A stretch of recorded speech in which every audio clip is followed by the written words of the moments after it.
Hey coucou. Alors, on est aujourd'hui lundi après-midi, les 5h15. Ouais, c'est ça. On est le 28 juillet. Donc je viens ouvrir cette nouvelle semaine de vlog. Voilà, je me suis fait un thé. Je n'avais pas trop envie, mais en fait, je me suis fait un thé noir au coquelicot. Dans mes souvenirs, je n'avais pas trop aimé ce thé, mais bon, je le termine. Objectif thé, toujours en cours. Alors niveau lecture en cours aussi, je suis toujours dans l'été ou Elodie, mais il me reste très peu de pages à lire, c'est-à-dire que je suis page 367 et il y en a 410 je crois à peine. Ah oui, 405. Donc vraiment, il me reste 40 pages à lire. C'est vraiment une très bonne lecture. Vraiment, je suis contente de l'avoir pris. J'ai pris au hasard.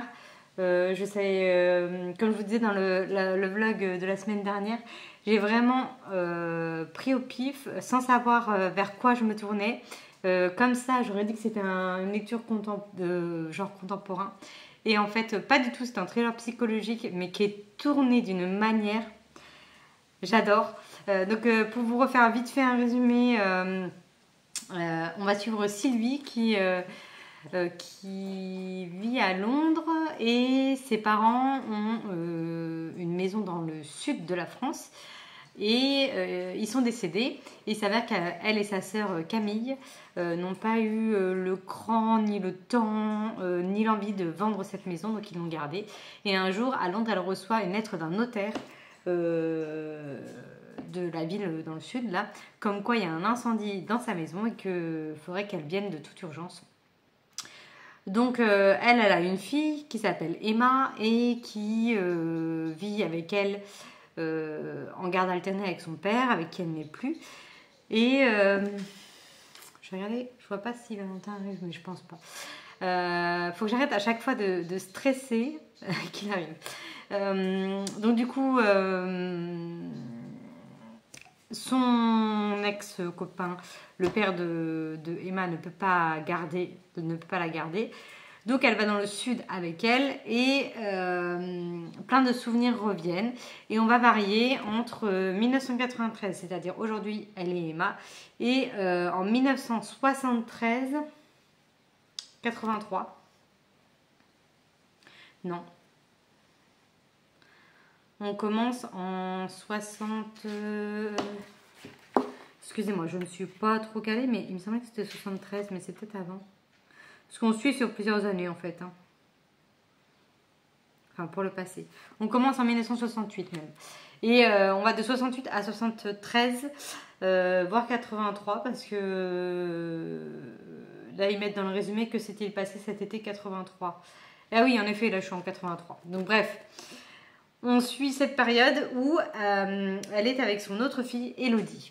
D'où le titre. Voilà, je ne vais pas en dire plus. C'est ce qui se disait dans le titre. Alors, le seul, dans le résumé que je vous ai lu la semaine dernière. Si jamais, je vous invite à le regarder.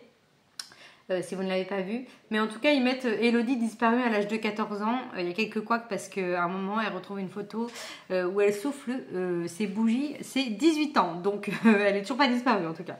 Bref, en tout cas, c'est super bien. Franchement, j'avais pris ce livre sur un coup de tête parce que la couve me faisait très envie. Alors, j'ai l'impression que cette piscine est immense.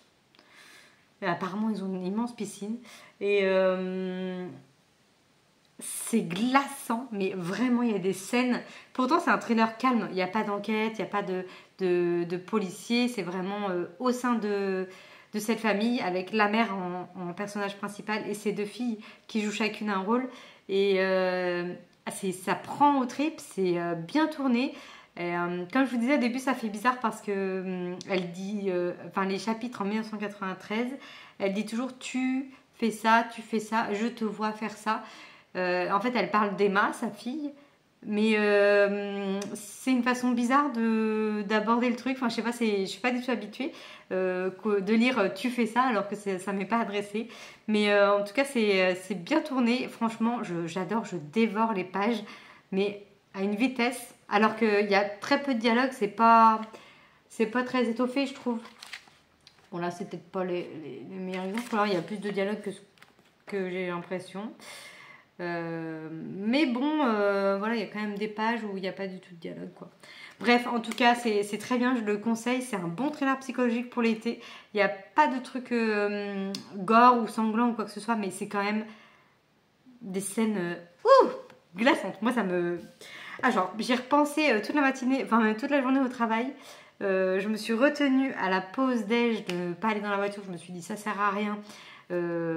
Parce que le temps que je mange, tout ça, j'aurais le temps de lire 10 pages. Ce matin, j'en ai lu pendant mon petit déj, j'ai lu 20 pages. Et là, j'ai lu en promenant Cracotte, mais il me reste vraiment... Ah, j'ai trop envie de savoir. Et pour l'instant, je ne sais toujours pas le fin... Le fin mot? Non. La fin de l'histoire, quoi. J'allais dire le fin fond de l'histoire, mais non, c'est pas ça. Bref, en tout cas, voilà pour mon point lecture. Je pense pas que je vous en reparlerai dans ce vlog, enfin, ou juste pour vous dire que je l'ai fini et que j'ai toujours adoré, mais je pense pas que ça va, selon la fin, je pense pas que ça va changer mon avis que je vous dis maintenant, là, tout de suite. En tout cas, comme je vous disais la semaine dernière, que je n'ai pas eu le temps de vous montrer, j'ai fait quelques achats, donc je vais vous montrer ça plutôt rapidement, enfin rapidement dans le sens où je vais pas vous lire les résumés. J'ai fait une commande à Gibert et je suis passée à Nose samedi dernier. Donc je vous montre mes achats chez Nose. Donc c'est toujours du Charleston. Je suis pas fan, j'en ai plein. Là-bas, je vous montrerai ceux que j'ai en grand format. Et je crois que dans tous ceux que j'ai, j'en ai lu que 3. Donc je suis un peu zinzin, mais j'en ai repris d'autres.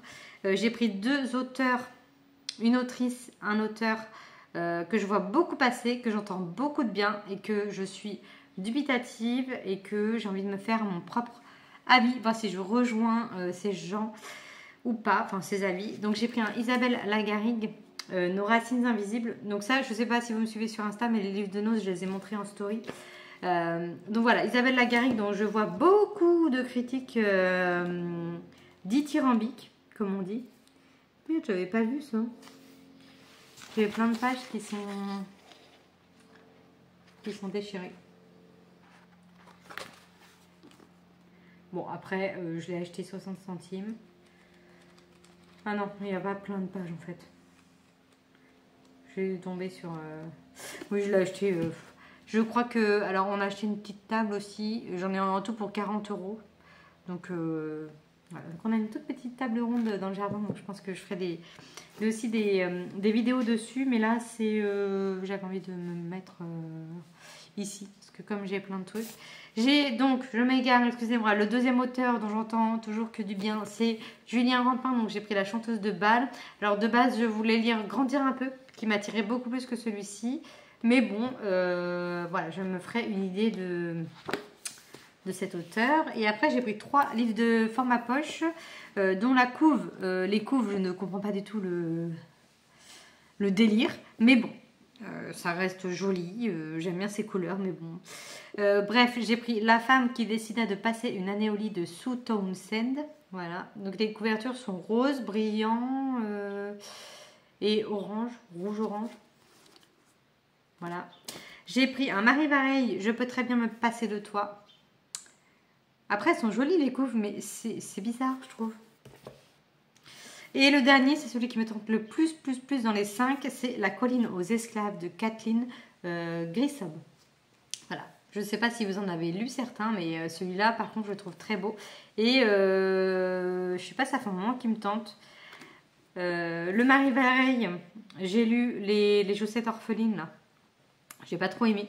Donc je retente. Et je crois que j'en ai un autre dans ma pile à lire, mais je suis pas sûre.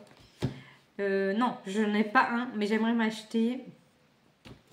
Non, j'aimerais lire le truc de l'allumette, là. La dernière allumette. Je pensais me le faire en audio. Après, voilà. Là, c'est l'occasion qui a fait que j'ai pris un Marie Vareille. Mais j'avoue que, bon, je demande à lire un autre bouquin. Parce que la vie rêvée des chaussettes orphelines, j'avais vite compris l'histoire. Bref, voilà. Et ma commande Gibert. Et ensuite, j'arrête parce que ça fait déjà presque 10 minutes. Alors, j'ai pris... Ah oui, j'ai pris Anne Granger. Je vous disais, c'est la suite de la saga avec Lizzie Martin. Donc je vais pouvoir... Ah, il schlingue. Oh! Oh my god, je vais les laisser s'aérer un peu. Oh bah celui-là, il est plus que dégueulasse. Mais bon, c'est pas grave, c'est de l'occasion. Donc on va pouvoir chipoter. Ensuite, qu'est-ce que j'ai pris? Ah oui, j'ai pris un Sarah Morgan. Je me suis dit une petite lecture fluide. C'est que des bouquins en solde que j'ai pris à moins de 4 €, je crois, hein, tous. Donc, Embrassons-nous sous les étoiles de Sarah Morgan. C'est pas un truc d'hiver. Enfin, souvent, c'est des romances de Noël. Mais là, c'est en Écosse. Et ça faisait pas du tout hiver. Donc, je me suis dit, je vais tester autre chose de cette autrice. Voilà. Ensuite, vu que j'ai eu un gros coup de cœur pour La Diagonale des Reines de Bernard Werber, j'ai pris un autre roman, L'Empire des Anges. Voilà, j'espère que c'est pas un tome de saga ou de trilogie ou de je sais pas quoi, j'ai rien vérifié. Mais je ne pense pas. Donc voilà, on verra si j'ai un autre coup de cœur. Ensuite, j'ai pris la suite d'un livre que j'ai le tome 1 depuis pas mal de temps dans la pile à lire. Je ne saurais dire combien de temps, mais je pourrais le retrouver si jamais. J'ai pris le tome 2 de la saga des Casley. Voilà. C'est des bricasse à chaque fois, mais je sais pas, cette saga m'attire énormément. Souvent, je vois le tome 1 à l'aucun occasion, et à chaque fois, je me dis, oh, faut que je le lise, faut que je le lise, faut que je le lise. Donc là, j'ai pris le tome 2, et je me dis, faut que je le lise, faut que je le lise, faut que je le lise. Ensuite, j'ai pris le pourquoi du comment j'ai fait une commande. C'est pour Billy Summer de Stephen King qu'on va lire en lecture commune au mois d'août. C'est une belle bricasse. À voir si je me tiens à la lecture ou pas, et je vais voir. Mais en tout cas, ça fait un moment que je veux me l'acheter depuis qu'il est sorti, et là il était d'occasion. Je crois que c'est lui qui était le plus cher parce que c'est un des plus récents. Ensuite, qu'est-ce que j'ai pris? Ah oui, j'ai pris L'été circulaire de Marion Brunet. C'est un petit roman. J'ai un doute d'un seul coup si je ne l'ai pas déjà, mais je crois pas. Je crois que je l'avais eu entre les mains, mais que... Ben... Ok, le premier mot c'est garce. Donc voilà, petit livre de 247 pages. Ensuite... Ah oui, celui-ci c'est du pif complet. Je vais dire qu'est-ce que c'est que ça. Mais je sais pas, j'ai survolé le résumé et ça m'a donné envie. C'est l'affaire du siècle, l'enlèvement qui a bouleversé l'Amérique de Maria Fredericks. En 1932, le bébé le plus célèbre d'Amérique, Charles Lindbergh Jr., est enlevé. L'affaire fait la une des journaux. J'en ai jamais entendu parler, en tout cas je crois pas. Mais je me suis dit, tiens, pourquoi pas un petit truc historique. Je crois que c'est un fait réel. Hein.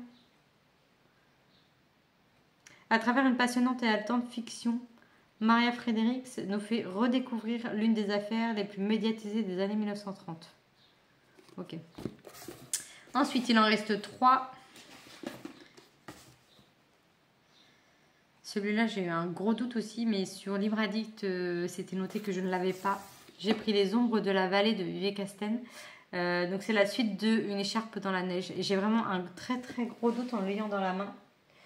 Mais comme ma bibliothèque, c'est là pour le coup, je ne sais pas du tout où se ranger les trucs. Alors, j'aime bien quand c'est le bordel, mais d'habitude, c'est moi qui les ai... Enfin, dans l'appartement où j'étais avant, c'était moi qui les avais mis sur telle ou telle étagère, donc je savais où c'était. Alors que là, mon frère, mon père, tout le monde m'a aidé à les ranger, donc il y en a, je ne sais pas du tout. Et sur Livre Addict, ça me dit que non, je ne l'ai pas. Et là, j'ai vraiment un très très gros doute. Très très très très très gros doute. Ensuite, plus que 2. Ah oui, je voulais me faire un peu de SF. J'ai pris un vieux truc. Enfin, j'ai l'impression que c'est un vieux bouquin aussi. J'ai pris Les voleurs de fumée de Sally Green. Je connais pas du tout. Mais la couve m'a beaucoup tentée. Et j'ai lu aussi le résumé parce que pour le coup, vu que c'est du fantasy, je suis pas trop calée. Et prix Imaginal 2022 et prix Babelio 2021. Donc il est un peu vieux le truc. Mais voilà, c'est pareil, c'est encore une saga, mais bon. Ah oui, après c'est ça les autres. On verra, je me laisse tenter. Et le dernier des bouquins, c'est pareil, c'est un Anne Granger, mais c'est son autre saga. Donc là, je vous ai montré la saga avec Lucie Martin. Et là, c'est l'autre, le plus grand format, le format entre le poche et le brochet. Et c'est la suite de... il est là. Là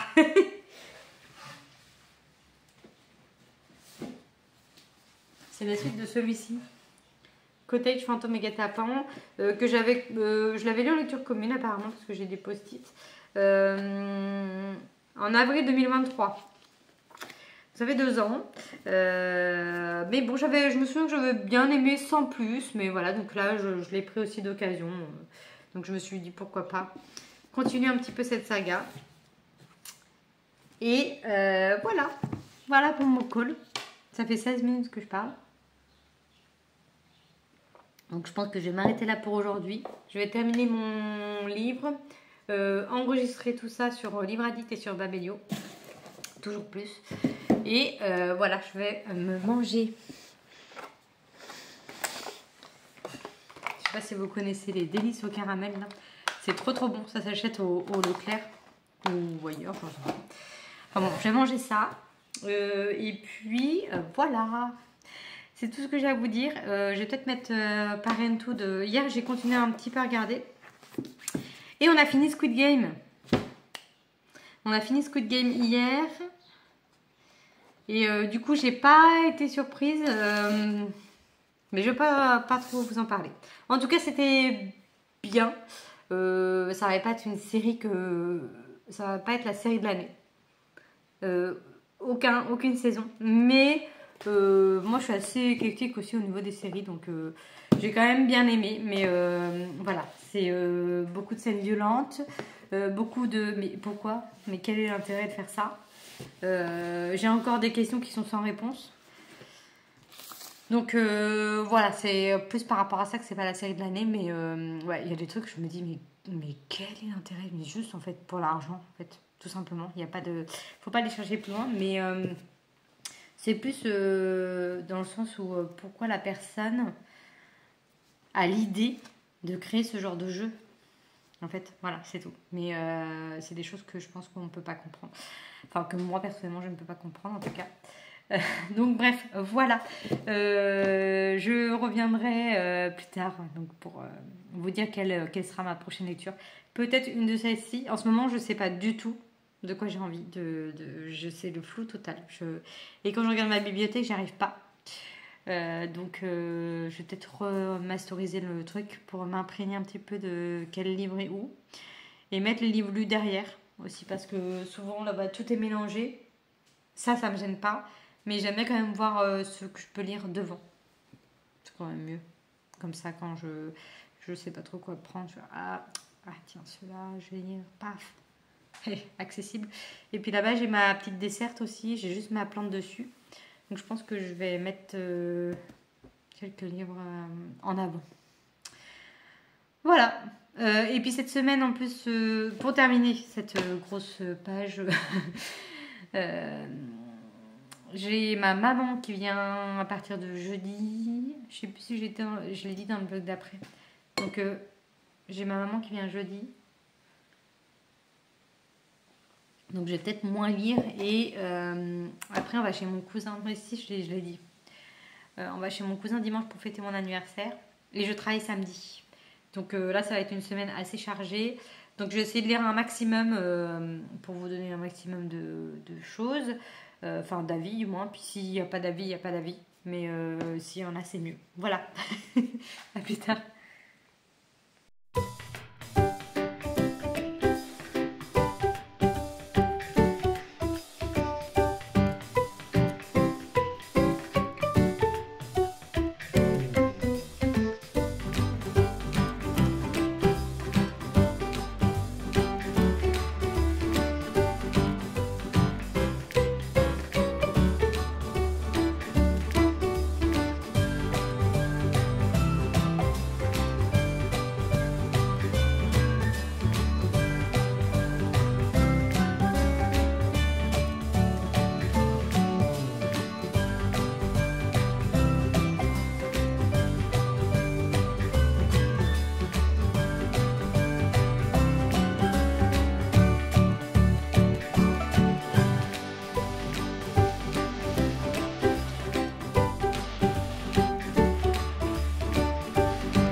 voilà, on est aujourd'hui dimanche, fin de journée. Je conclus ce vlog assez tard et je n'ai pas repris depuis lundi. Il est 19 h presque. Donc je viens conclure maintenant parce que j'ai pas grand chose à vous dire. Je n'ai pas terminé. Attendez, je lisais quoi? Si j'ai terminé ma lecture. Les Théo et Elodie. Donc je n'ai pas changé d'avis, j'ai bien aimé cette lecture. Ensuite, comme je vous ai montré, je suis partie dans le dernier tome de La Villa aux Étoffes. Donc j'ai lu une centaine de pages. Puis ma mère est arrivée, donc on a été se promener à Saint-Jean-de-Mont, on a été se promener au sable, et aujourd'hui c'était mon anniversaire, donc enfin c'est toujours mon anniversaire. Et nous sommes allés manger en famille dans les Deux-Sèvres. Donc pour tout vous dire, je n'ai pas beaucoup avancé dans la ville. En plus, j'avais oublié, mais il y avait une lecture commune qui commençait pour lire un Stephen King, donc Billy Summer, dont je vous ai déjà parlé, qui commençait hier. Donc j'ai lu 40 pages et j'ai aussi ma dernière lecture auto-éditée. Donc c'est la suite de Toxique de Torka. Je me rappelle jamais, à chaque fois je bug sur son nom. La suite de Toxique, donc là c'est Toxique, le 9 de carré. 9 mètres carrés, non c'est pas 9 mètres carrés, c'est le 9 de carré. Et pareil, j'ai lu 30 pages, je dois rendre ma chronique le 6, donc mercredi. Donc voilà, je suis sur 3 lectures, 3 que je n'ai pas avancées, donc je ne peux pas trop vous en parler. Donc je vous en parlerai un peu plus dans le vlog de la semaine prochaine. Je savais que cette semaine ce serait un petit peu compliqué, donc voilà, j'ai quand même 2-3 trucs à vous dire et je vous ai fait mon book haul, donc c'est déjà bien. Oui, non. Donc voilà, je vais conclure ce vlog ici. Il ne sera pas très long, mais bon, c'est pas très grave. Et là, on a été obligé de laisser Cracotte toute la journée dans la maison, donc je la sors un petit peu, elle est contente. Hein, oui. Bref, vous vous en foutez, je vous montre quand même. Donc voilà, en tout cas, le début de Billy Summers, j'adore. Donc Stephen King. On est sur un tueur à gages, l'histoire d'un tueur à gages qui doit tuer un autre tueur. Mais bon, bref, je vous en parlerai un peu plus en détail la semaine prochaine. Et le 9 de carré, pareil, je vous en reparlerai aussi parce que je me remémorer l'histoire du premier. Donc on a un petit résumé quand même au début, ce qui est pas mal. Donc voilà, là je l'ai emmené avec moi, je vais le prioriser, le passer en priorité. Et Bill Summer en deuxième parce que c'était pas trop prévu que je le lise. Et puis il y a des rendez-vous chaque jour et ça j'aime pas trop. J'aime bien quand on a 100 pages à lire et puis qu'on a le temps de les lire. Enfin bref, ce n'est que mon avis. Donc voilà, j'espère que votre semaine s'est bien passée et que vous passez de bonnes vacances si vous êtes en vacances. Et bon courage si comme moi vous travaillez. Moi c'est parti pour du 6 sur 7. Alors est-ce que je vais faire un vlog sur 15 jours la semaine prochaine? C'est possible. Enfin la semaine prochaine, sur 15 jours du moins. Je sais pas si vous me voyez. Ouais, peut-être que je ferai 15 jours sur les 15 prochains jours. Sachant que la semaine du 15 j'ai beaucoup de monde à la maison. Et beaucoup de boulot au boulot. Donc voilà, je vous tiendrai au courant. Enfin, vous le verrez dimanche prochain s'il y a un vlog ou pas. Et voilà, c'est tout pour cette semaine. Donc je vous dis à la semaine prochaine. Je ne vois absolument rien. Donc bonne semaine, bon week-end, tout ça. Et je vous dis à bientôt. Hein, on va faire comme ça. Portez-vous bien. Salut.